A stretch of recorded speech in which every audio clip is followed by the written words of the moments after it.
What's up, everyone? This is zallard1, and we're about to kick off the Punch-Out block. So, starting off with Arcade Punch-Out. This is a pretty brutal game, especially for this category that you all donated for. So, let's introduce the couch real quick. Hey, what's up? I'm Sinister1. I've played Punch-Out games before, I think. A couple times, maybe. I'm Klaige. Twice. I've watched Punch-Out games before. I'm Mecha Richter. I'm just here for emotional support. Thank you, Mecha. Definitely appreciated. Anytime. All right.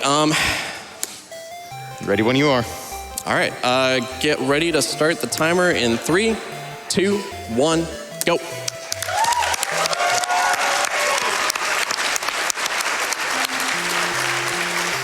All right. So Arcade Punch-Out, this is the original Punch-Out that was found in arcades in a very advanced cab back in the 80s. Before we really get going, let me just explain. When Zallard says this run is brutal, he is not lying. This is an 80s arcade game. It had one job and one job only. That is get quarters out of your pocket and never give them back. Yep. So he's going to make these first couple fights look fairly trivial because, like most arcade games, they want to kind of make you feel good about what you're doing and that you spent money, and then very quickly remind you that, no, you're not good at anything you do. So a lot of Punch-Out mechanics are still in Arcade Punch-Out, but with some interesting changes. You'll see at the very top, the meter, the KO meter, is similar to the meter that's in Super Punch-Out for the Super Nintendo. The more hits Zallard builds up consecutively without getting hit, that KO meter builds up. It does two things. The regular jabs and gut punches do more damage as that meter builds up, a very significant amount. The right jab, for example, starts out doing only 4 damage with no meter. By the time it's full, it's doing 9 damage.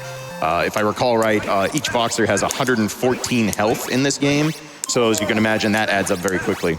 Once the little jingle goes off and the KO meter is full... I actually got the crazy luck for this one. Yes, you did. Nicely done. Wow, Nice. that was a sick fight. Nicely done. Well done. So I got a 75% chance at the start, and then I had to, for that strat to work, it has to be followed up with a 25% chance. I got both. Yeah. And hit everything, so pretty sick.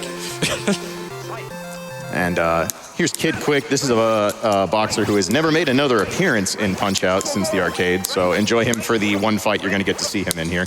That was a perfect fight, too. Yeah. This is why you wanted to do all unique fights, because we would be 2 fights away from being done if you had not met that. So Thank you very, very much. Yep, this is a really short run for just one loop. Yeah. It gets ridiculously brutal. Like, for example, if I make some mistakes, I may not be able to complete this category. Yeah. So finishing off the KO meter description, once you hear the jingle there, you can start throwing the uppercut and the hook punches, which do the most damage in the game, if you use them right. Similar to like Mike Tyson's Punch-Out, there is a version of the, quote, max damage uppercut in this, and it varies from fight to fight how you want to land them. Yeah. We're to Sandman here. This would be the normal final fight in the first loop of Arcade Punch-Out. So, and again, these are not incredibly difficult if your name is Zallard1. This fight is super random, so there could be huge swings. Yeah. The enemies in Arcade Punch-Out typically do not care about your feelings or what you do. They are very, very capable of interrupting you in very unfair ways, and they have classic arcade AI built into them. When you don't have KO meter, boxers tend to be very, very aggressive. They will try to interrupt you. They will constantly throw haymakers and uppercuts at you. Once you have KO meter, they become much more passive because they don't want to give themselves openings to get knocked down easily. And it's kind of on Zallard to be extremely patient and wait for the boxers to make mistakes. It's much harder to force mistakes than this. Yeah, definitely. So they're especially for loop 2 and beyond, there are going to be times where I'm just going to actually get hit intentionally because I want to trigger the KO meter filling up again, so I get freebie punches. Yeah. So when you hear that jingle, the little ding ding ding, whenever that goes off, in almost every case, the boxer will basically stand there and take the first uppercut or hook that Zallard throws. There are rare exceptions to this. And of course, those do the most damage in the game, so that sets up the ability for Zallard to end these fights quickly. And ending fights quickly in this game is absolutely tantamount. If these fights drag out, there can be situations where Zallard cannot recover. This is Glass Joe, and he's actually giving me trouble. Glass Joe landed a punch, everybody. Do you understand how rare that is? Yeah. Yeah, you can give it up.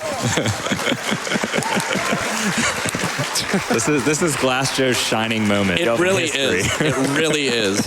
Glass Joe's one win definitely came in Arcade Punch-Out. Yeah, it did. Without a doubt. Without a doubt. So now we're going to basically start rotating through through some of the boxers. We call these all unique fights. This is essentially Loop 2, but you're not actually going to refight every boxer. They actually take out both Kid Quick and Pizza Pasta. They do not come back. Kid Quick normally would be on the second loops in the American version of Arcade Punch-Out. This is the Switch eShop version, which is actually running on the Japanese arcade ROM set. So for whatever reason, they're just like, nah. Wow, I actually hit the glitch. Yeah, you did. Okay, Very nice. that was actually a borderline case. So when the boxers like Piston Hurricane and Ball Bull do their bull charge, I can actually carry the instant knockdown flag to the next phase, but it's really, really tricky to do. And I thought I missed it there, but I didn't. Yeah. So the refights of Bold Bull are difficult, so we're just going to give Zallard a little time to work here.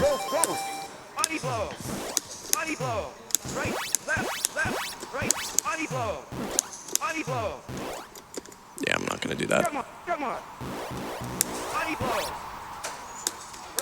Nicely done. So I don't go for bull charge because the frame window shrinks on the later loops, and it's also a huge risk.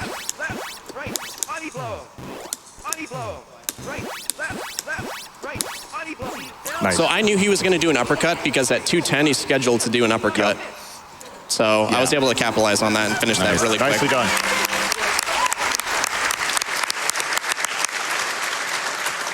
All right, Glass Joe, let's try to fix the last fight.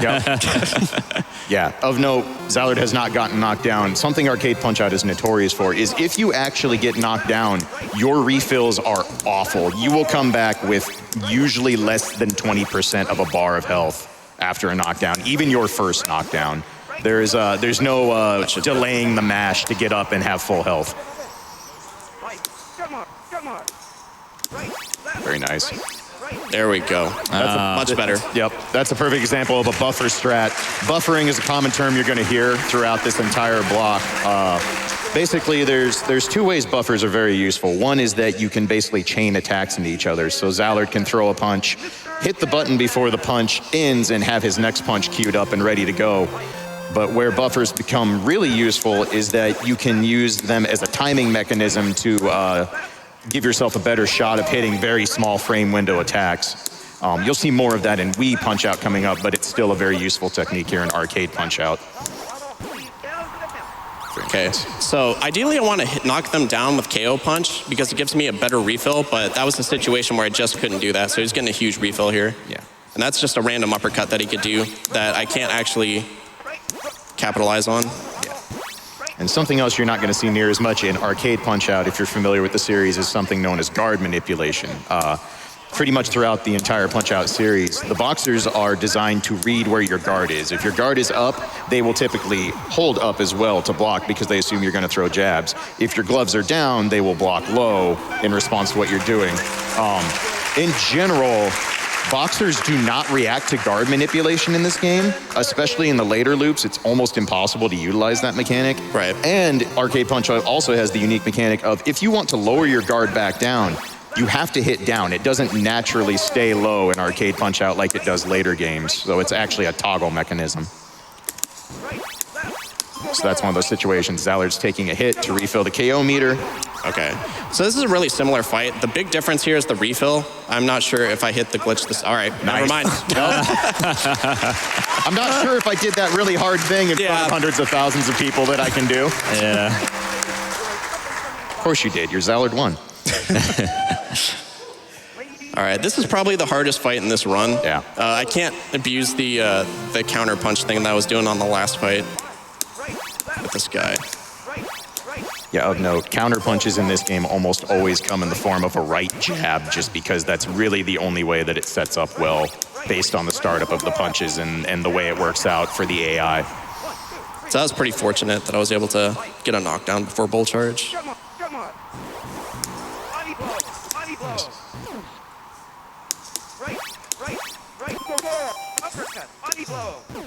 Nice double hit. Huh. Nice. All right. And one more. Whoa, okay. All right, dude. You just gonna get interception. Sure. you just Nice gonna get, counter. Yeah. Yeah. Just getting Are you going Skynet back on Punch Out now? yeah, I like it. I'm pretty sure.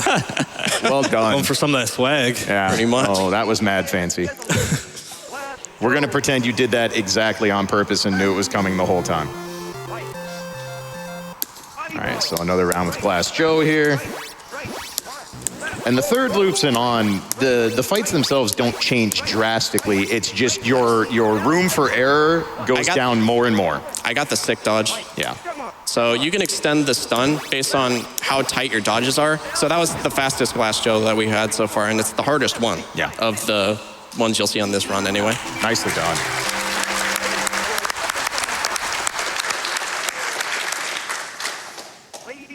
So we have 2 fights left here for the all unique fights category. Yeah, this Sandman gets really, really big refills, and I can't bait him into doing attacks. He pretty much dictates the pace of the entire fight. Yeah. So I have to react to everything that he does. Yeah. Oh, nice. That's the major difference in arcade Punch-Out versus most of the later games. The later games pretty much allow you to kind of force situations. You can jab a boxer and they'll block, but then they'll react in a way that allows you to put some more damage on or get a good counter. Arcade Punch-Out, you saw right there, Zallard literally just has to sit. He cannot force Sandman to do anything here. He can try, it just won't go very well. So instead, we're having an actual little bit of boxing footsies going on, waiting for Sandman to get impatient. So because I didn't get hit, this should KO him. Yeah. He won't be able to get up from that. Nice. Wow. All right. That's the thing. Like, I could have done a riskier strategy, but because of the way that works out, it's just a lot better to go for the safety strat. Yeah. And Zallard is like, here, there's a lot of improv going on here. Like, there's some deterministic things, especially to open the fight. But once you get going, like he said earlier, it's a lot of reacting to what the boxers are doing. Nice. That might do it. This is the last fight, by the way. Yeah. All right. Yep. Oh, time. So this category was pretty much engineered to be like, if you can marathon this game for score, you pretty much are able to run this category. So if you can complete this run, then it's, you could get a world record if you want to wait like 15 hours or something and do that. Yeah, just play Arcade Punch-Out for an entire day. It's fine. Yeah, with no pauses or anything, unlike other games. But yeah, that's Arcade Punch-Out. I hope you enjoyed. Yeah, great run. Awesomely done. So you just watched Zallard decimate an arcade machine that took many a quarter from people back in the 80s, but you don't really want to let him use his eyes anymore, do you? All right, stay tuned.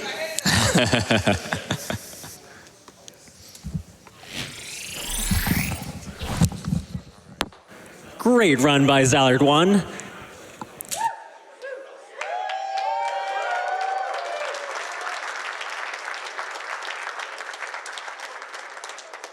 We have a $5 donation from Little Mac. I need all fights. I won't run from anyone. Anytime, anywhere, Donkey Kong, I am the champ. We need to get another $930-ish in on that incentive if you want to see it happen.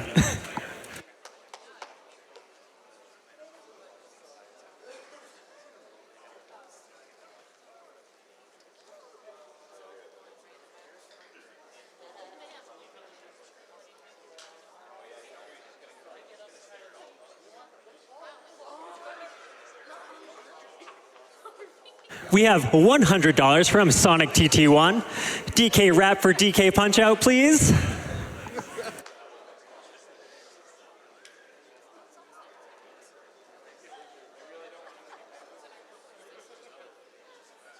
$10 from Drayden. Punch-Out is one of my favorite game series of all time, and Punch-Out Wii is probably my favorite Wii game. So I'm really excited to see Zallard hopefully fight DK. Good luck with the runs.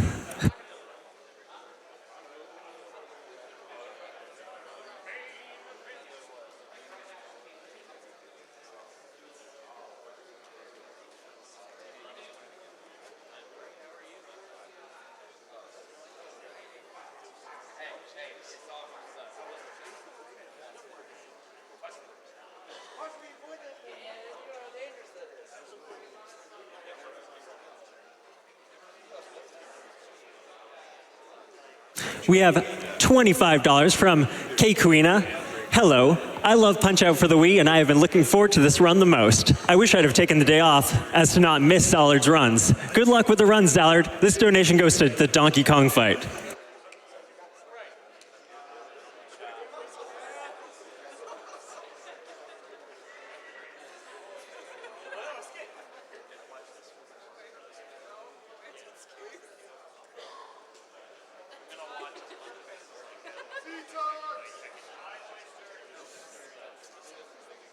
We have $25 from Rowena. Just wanted to say happy birthday to Stern Kiwi and Snail during one of our favorite runs in the world, and shout outs to the Japanese Punch-Out community. Break a leg, Zallard. That he did. I think it was Glass Joe's leg.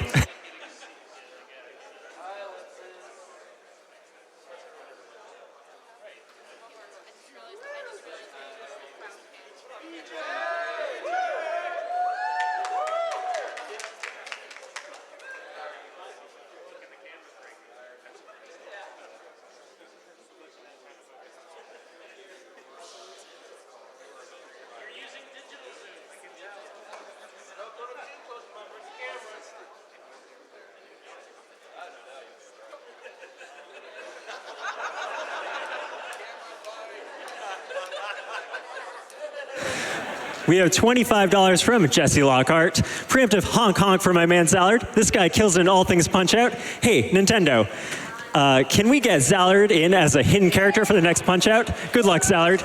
You get this pizza cake. And just as a reminder, we still have $850 to go on this Wii Donkey Kong incentive.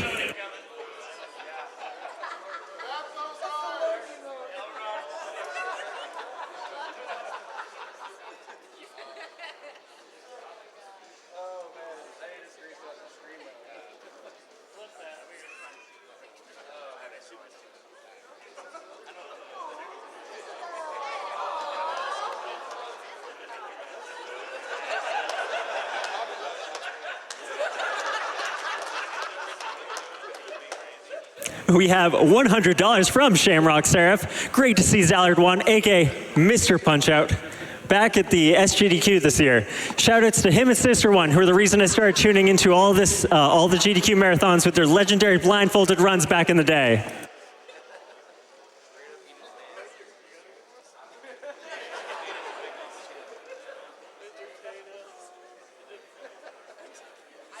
All right, guys, we have $750 left to go on this Wii Donkey Kong incentive. Don't you want to see him fight Donkey Kong blindfolded?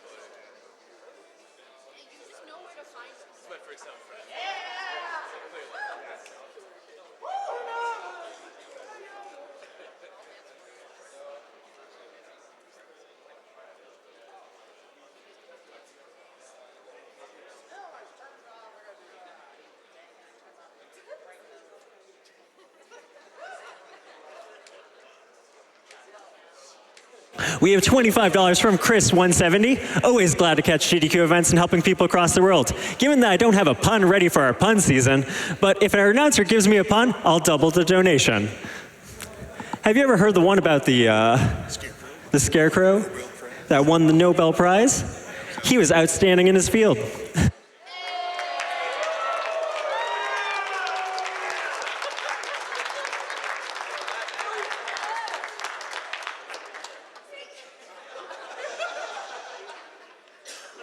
That one hurt just a little bit.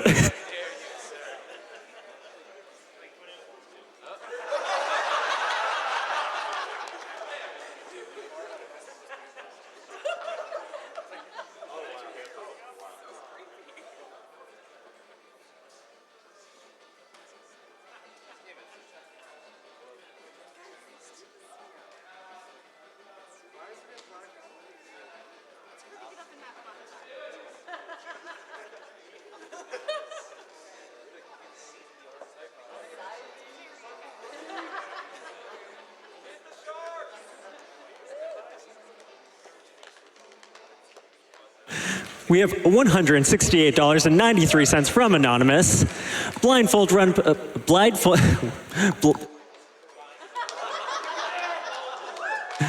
Blindfold Punch-Out is what got me into GDQ. So here's enough to make sure we get to see it this year. Good luck to all the Punch-Out runners. Let's get that Blindfold Donkey Kong incentive met, guys.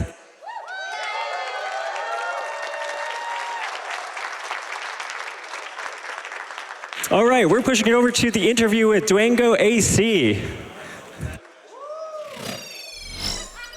Hello, everybody. I'm Feasel, and I'm here with DwangoAC. And as we get ready for Zallard's Punch-Out Wii run, Dwango's going to demonstrate some of the ways that the technical aspects of this can be demonstrated using the task tools. So we're going to use the task tools to step through Punch-Out Wii and talk a little bit about some of the challenges that Zallard's going to face. So before we begin, what exactly is a task, and what do the task tools allow us to do? So I'm going to answer that question slightly out of order. First, a tool-assisted speedrun doesn't require this guy. This is TaskBot. You've seen him in a couple of events. He's our loyal mascot. He gets used when we're doing console verification, but you don't actually need a TaskBot or anything like that in hardware to do what we're about to do today. A tool-assisted speedrun could best be defined as if it were a piano roll in a playing piano. It's nothing more than a sequence of button presses that completes a game, similar to how a piano roll in a player piano is a sequence of notes being played to compose a song. So when you're doing something with a tool-assisted speedrun, all you're really doing is giving yourself some tools to play the game in slow motion, 1 frame at a time, be able to back up anytime you make a mistake and try again. It gives you a lot of freedom to explore the game and see how it works. Well, that's actually very helpful for a game that goes by so fast. Yes. And one of the nice things that you can also do in this is do things like see memory. You can take a look at your input. You can set save states, roll back to those points in time and try different possibilities. Yeah, but the one thing I'd like to say, though, is you don't actually need to use any of those advanced techniques to take advantage of task tools. The simplest task tools are simply the ability to set a save state, put a marker in the sand of I want to be able to come back to this point. Try some sequence of input. Maybe try jumping over a Goomba if you're playing Super Mario Brothers. And just experiment. If you die or don't get a result you like, all you have to do is hit a single key, go back to where you started, and try again with a different set of input. And by that process, you can iteratively test very quickly, rather than in real time where you might have to get fairly far in a level, for instance, to try a certain trick. You can easily test something with that cycle, but you can also do it in slow motion or even a frame at a time, which is what we'll be demonstrating here. And that is extremely powerful and very simple to learn. Yeah, that's sort of one of the basic operations of speedrunning is repeating a thing over and over again and trying different variations on it to see how that affects the outcome. And that's what we're going to see here. We're going to actually take a look at one of the counterattacks against the Bald Bull 2 fight, which Zallard is going to have to try to get a 1-frame trick to achieve a successful counterattack and get a star out of the process. Right, and I'm going to first show you what it looks like to fail. So if it's possible to see it, in the very upper left corner of my screen, there's a very tiny number that says frame 52. That's how many frames I've gone since I started this save state. So I'm going to be moving toward this guy. I don't want to get hit in the face, but I'm probably going to be. So I'm now going to punch him. I'm going to attempt to punch him right here. Unfortunately, he's going to absolutely clobber us. Now, one thing you can see here is every time I tap a key on my keyboard, we're advancing 1 frame. So you can see in slow motion our demise. Not exactly the most fetching. So I'm going to press a key on my keyboard I've mapped to load state. It's going to take us back in time to before that disastrous hit happened. And I'm going to hit the punch button, which I've mapped on my keyboard, 1 frame earlier and show you the difference. Just 1 frame earlier, and instead of us getting clocked, he gets clocked. And I'd also like to note that there's a star there in the that we gain from that. If you are a frame early in this case, the result is not an instant knockout, but if you do it 1 frame early, you get this. You still punched him, but you didn't get the star. And he needs the star. So he has to hit a 1 frame window, which is 16.6 milliseconds. It's a 60th of a second. It's pretty tight. Mm-hmm.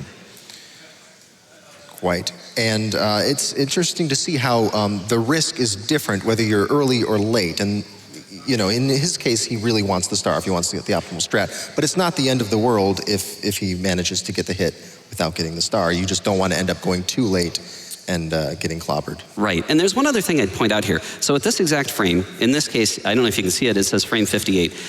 He turned red. Now, I don't know if he necessarily uses this particular mechanism, but if you want, you can count frames and see how far it is from this visual cue that you need to take this action. So for instance, if we were to go 1, 2, 3, 4, 5, 6, 7, 8. This is the 8th frame. Turns out I was off when I counted earlier. Okay. We needed to hit him on the 8th frame after he turned red. And that gives you the star that you want. So that's the kind of stuff you would want to see. Yeah, you can get the idea. That's the kind of stuff you might want to use as a cue, as a visual cue. If you were practicing this on for a real-time run, you might get to this point and discover, oh, I need to be at exactly 8 frames after he turns red. Maybe you're better off listening to an audible cue. I don't have audio turned on here, but maybe you're listening to an audio cue, audible cue to be able to get your timing down. And you can use this in real-time runs to practice. It's a very, very fascinating and very useful technique, in my opinion. Yeah, a lot of speedrunners do also dabble in tasking, or at least using the task tools for purposes of trying to create better routes for their real-time runs. And it is interesting to see how this sort of art form relates to actual speedrunning, or real-time speedrunning by humans. Well, there's a lot of symbiosis there. Early on, there was some antagonism with the task community and the RTA community because tool-assisted speedruns were not properly annotated and marked as being tool-assisted speedruns, and that was bad. But at this point, there's a great symbiosis where routing will contribute to what the tool-assisted speedrun starts with, and the techniques found in tool-assisted speedruns are often possible with real-time runs. And we now have this wonderful feedback loop that's just led to some absolutely outstanding tool-assisted speedruns, outstanding RTA runs. It's really cool seeing it. Yeah, it is great to see, because not only does the task community inform how speedrunners do their runs, but also speedrunners are just out there putting in the hours, putting in the time, and running through all these different variations and discovering a lot of things that they can then go to the task community with and say, hey, I have a recording of this crazy thing that happened. Can you guys break this down and figure out, exactly what was the technique behind it? So you see that back and forth all over the place. Exactly. All right. Well, thank you very much, Dwango, for talking with us and for showing us this demonstration here. We'll be back later this week. That's right. And coming up, we have Zallard, who is about to do his Punch-Out Wii run right up next. After this, stay tuned, everybody.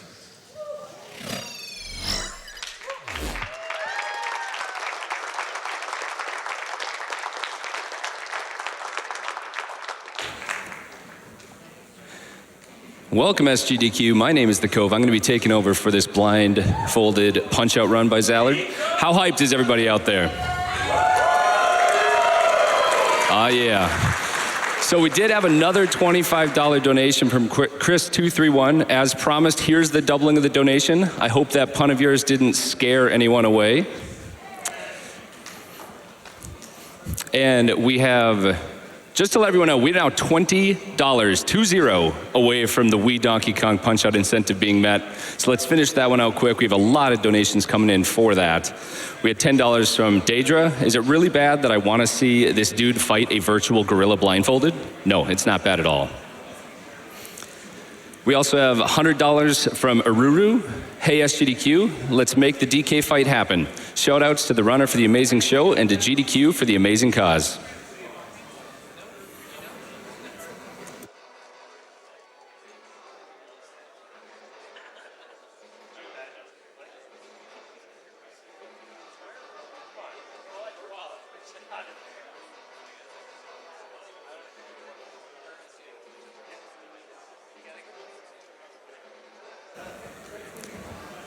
We have $50 from Royal Blue Wizard. Zallard, been following you since I first saw you practicing blindfolded Super Punch-Out SNES in SGDQ 2014. As I always insist, you're the best. Make them see stars, and remember, there are many ways to eat a chocolate, but there's only one way to eat a chocolate bar.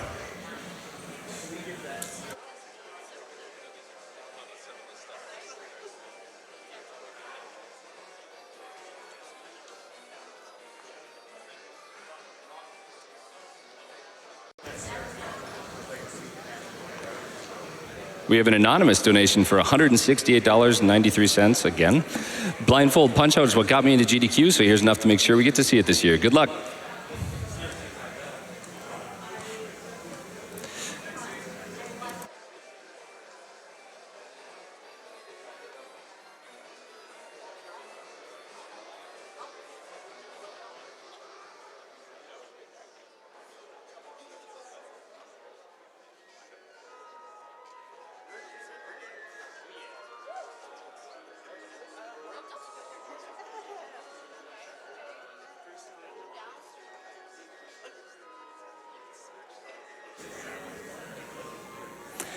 We have $100 from Hefeman82. Get him, Zallard. And $20 from Mr. K. First time donation. Great Punch-Out arcade run.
$50 from Anonymous. The blindfolded Super Punch-Out run from 2014 is one of the more amazing runs I've ever seen. I'd love to see the sequel given the same treatment.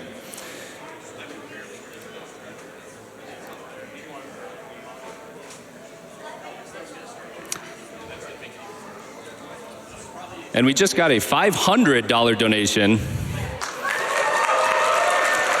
from PJK. I've been watching SGDQ for years, but this is my first time donating.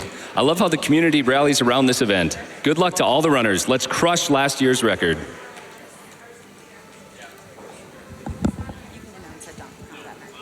Okay, awesome. Okay. And I just got some great news, guys. We just hit that Wii Donkey Kong Punch-Out incentive, so we are going to be seeing Donkey Kong. Thank you to everybody out there for their generosity.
And just a quick reminder, we do have our bonus game 2 incentive that will be going on tonight if met. We are still over $20,000 away for that. So if you want to see a sweet Deltarune race with the top runners of the game, definitely start working on that donation incentive.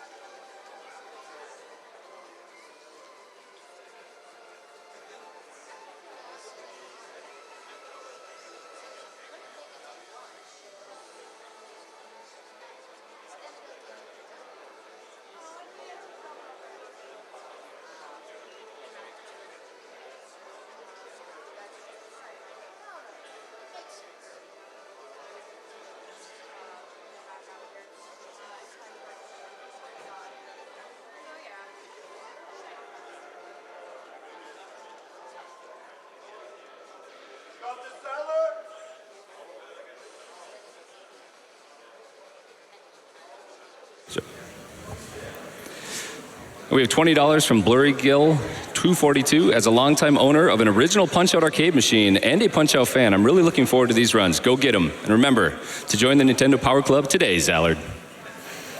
And without further ado, it is time for the run that you have all been waiting for. We Punch-Out blindfold.